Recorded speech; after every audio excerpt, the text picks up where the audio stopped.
Hey everybody, Flick here, and it's time for another Let's Look At.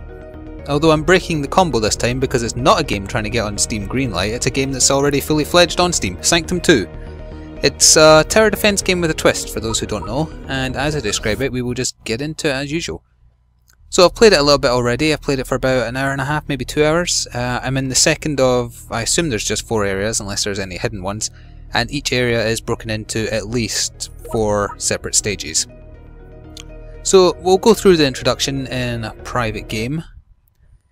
So the twist here is you build your own maze for the enemies to traverse. You lay down your turrets as normal, but you also fight. And we'll just get started here. Back in the game. Now there's not much story, but I'm guessing you play as part of a specialist team sent to help with the alien threat, I guess. Maybe it assumes you played the first one, sadly I didn't get around to it. Now what you may also notice is it's quite a nice looking game. Has a very futuristic aesthetic, I guess, given the subject. I also like these quiet moments before stages start proper, because if you explore a little bit you'll find Easter eggs, or I've found a few anyway. And these are some of the turrets you can make once we get into the game proper. So although we didn't make any videos of it, Blighty and I quite like our tower defense games. We played Dungeon Defenders quite a lot, and this has a lot in common with that outside of the first person shooter aspects you'll see soon. BritTech, I guess that's who we're working for. What a handsome gentleman you are. I didn't say that well, look, never mind. And here's the first of many little bits of Easter egg I found. Dave, I'm afraid I can't let you do that. I hope everybody knows what that reference is from. So here we have our first weapon. Hey, these guys, these conscripts aren't much good for anything really. So although this is starting like a stereotypical first person shooter, I assure you it is a tower defense game. This is just its way of teaching you the buttons. I've heard some people complain about the field of view for this game, FOV.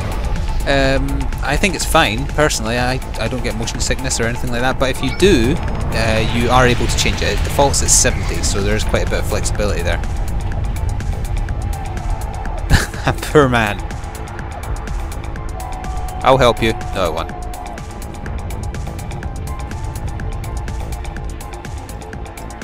Oh, it's a guy. Didn't realise.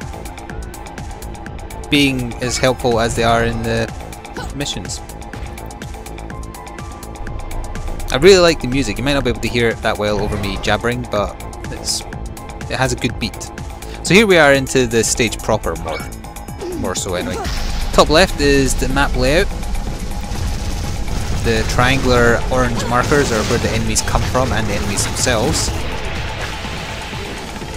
Poor conscript. Oh yes, aim down the sides. You don't really need to. And the general gist of it is you protect your core, as with all tower defense games. And between waves you get a maze building resource, and also the resource for placing turrets and also upgrading turrets. So this is teaching us about placing down one of the maze builders. So the idea is you want the enemy to take the longest possible route to get to their destination. It gives you and your turrets time to kill them.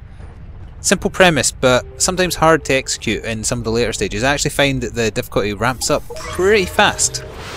That may be because I'm playing solo though. Look at all them just chilling out there watching me do all the hard work.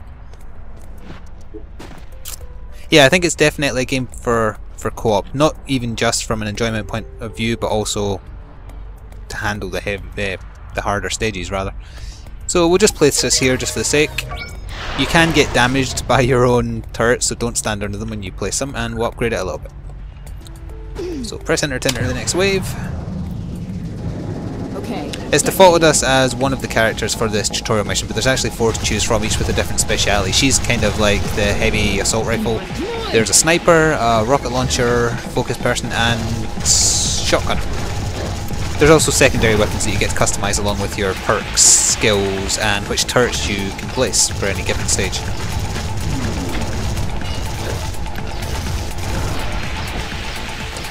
So if well, I don't think I can when I'm not in build mode, but if you hover over a turret, yeah, like now, you will see its threat radius in the bubble there. Upgrading it does more damage, but it also increases the threat radius of certain turrets anyway. So anyway, new wave, resources have dropped. and it's pretty much letting us have free reign now, but what I will do is get rid of that gap there, giving them only this one route to get to the core. And generally we want them to try and go past as many turrets as possible. Let's upgrade one actually. It might not be enough. Oh, it was, barely. Whoop, and I very nearly stood under it. It's weird that the future has wood paneling. Never mind, I'm getting distracted. So I think we're ready to just get started in the next wave. Obviously in the later stages enemies come at you from more than one direction. It goes very easy on you for here. Flumes incoming! So I think they're called flumes, or I can't remember the word. As I say, they don't really go into too much detail story-wise. Not that it needs to. I mean, if you look at Dungeon Defenders, they're the children of some heroes. They broke something and now they have to fix it. That's essentially all the story is there too.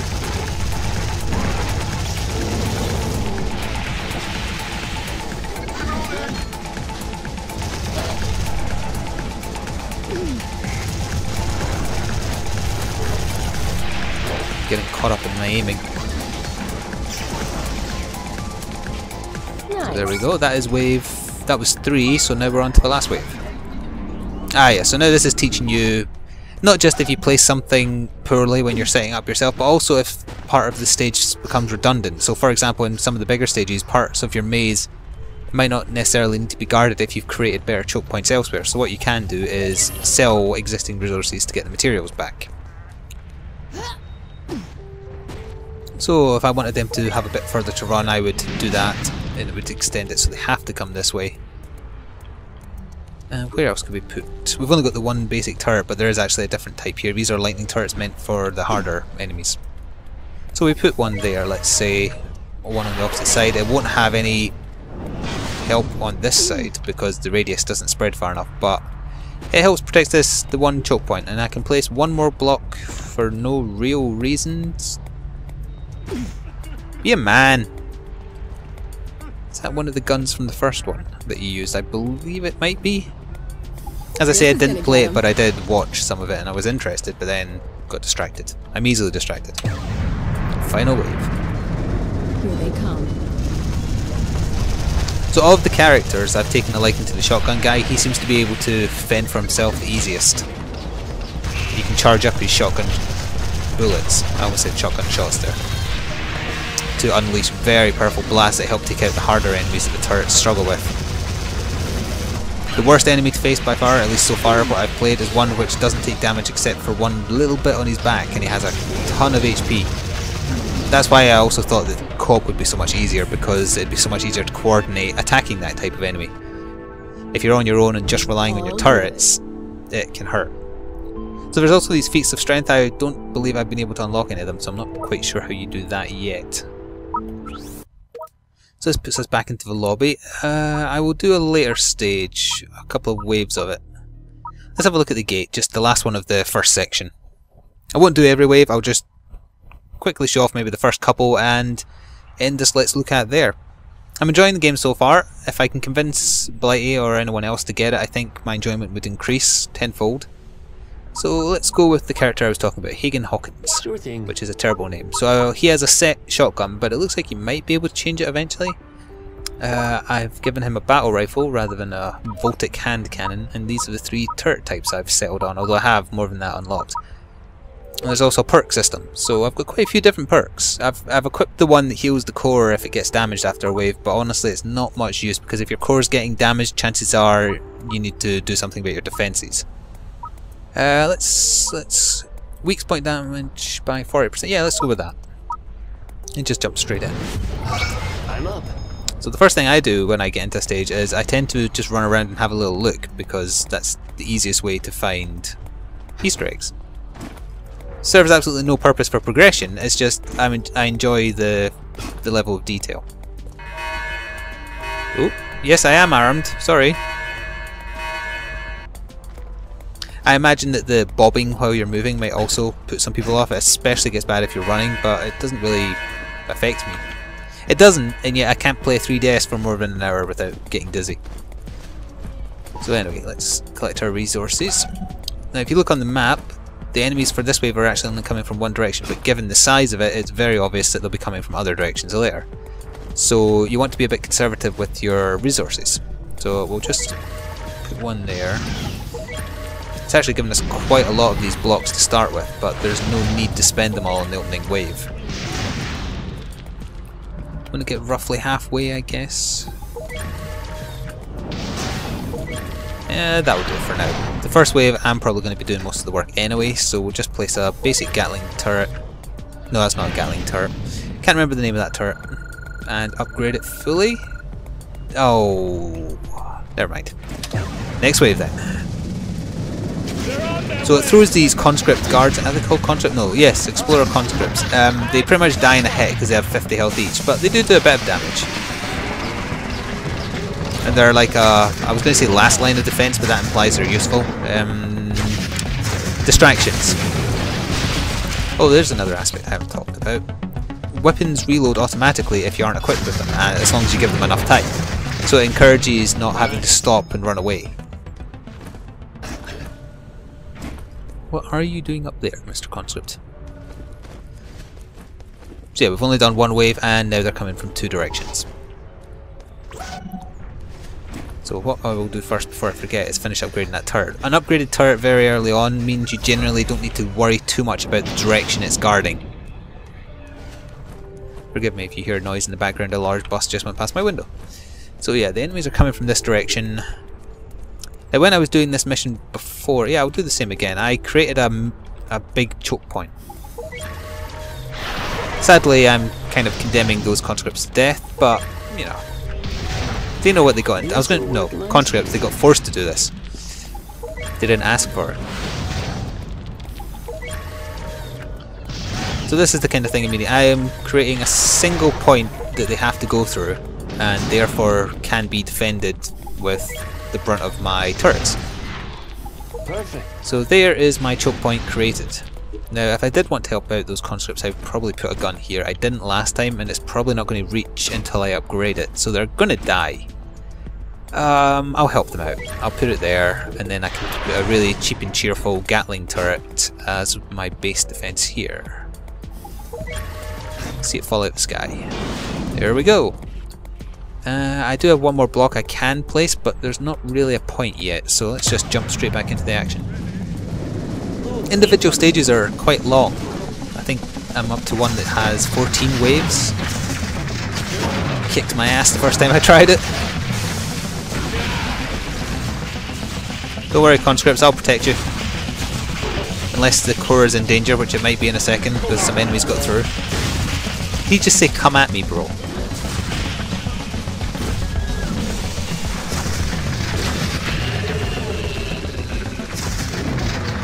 Yes, all of them from the far end, and some of the conscripts survived.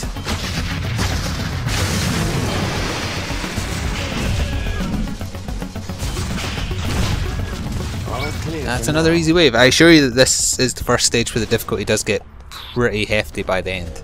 Not going to do the whole thing though, because it will take way too long. Yeah, see, now we have a third direction to deal with. Although it's the only direction they're coming from this time, the next wave will be all three. So if we wanted to do the same strategy again, we would build as long a length of blockades as possible, giving them the furthest possible route to travel. Actually, also, what you could do is do that, so that totally blocks off that way up to the core. These glowing blocks mean that you can't place on them, and also it won't let you totally blockade somewhere if nowhere else exists. So I couldn't place I would never be able to place one here because the enemies wouldn't be able to do anything. So let's give these conscripts some protection.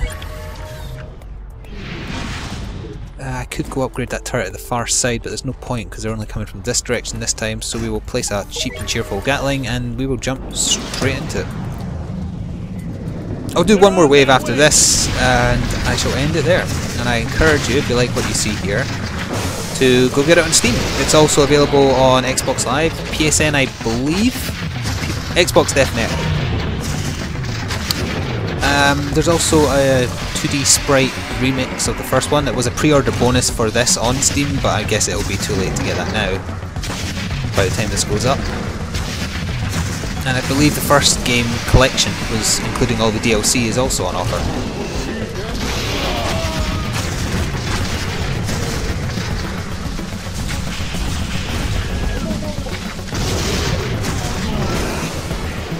They almost got to the core, and it still might.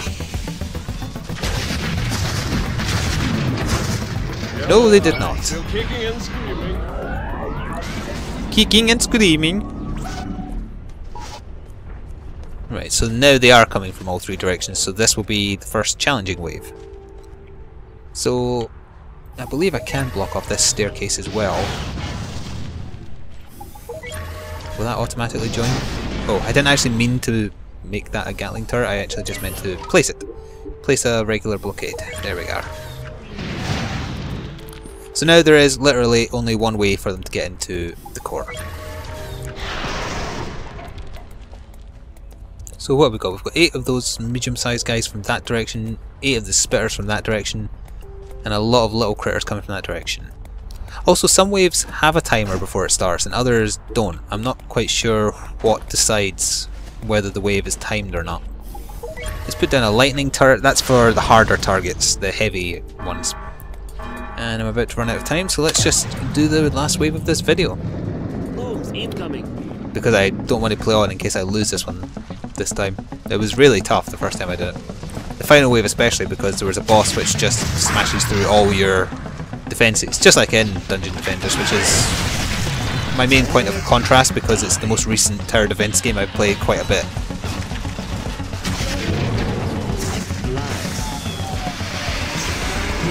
But yeah, that lightning turret does do a lot of damage. You shall not pass.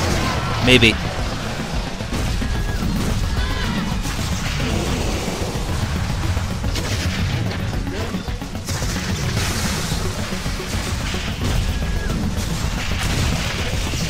They're pushing me back. The little critter got past me, I believe. Yes, he did.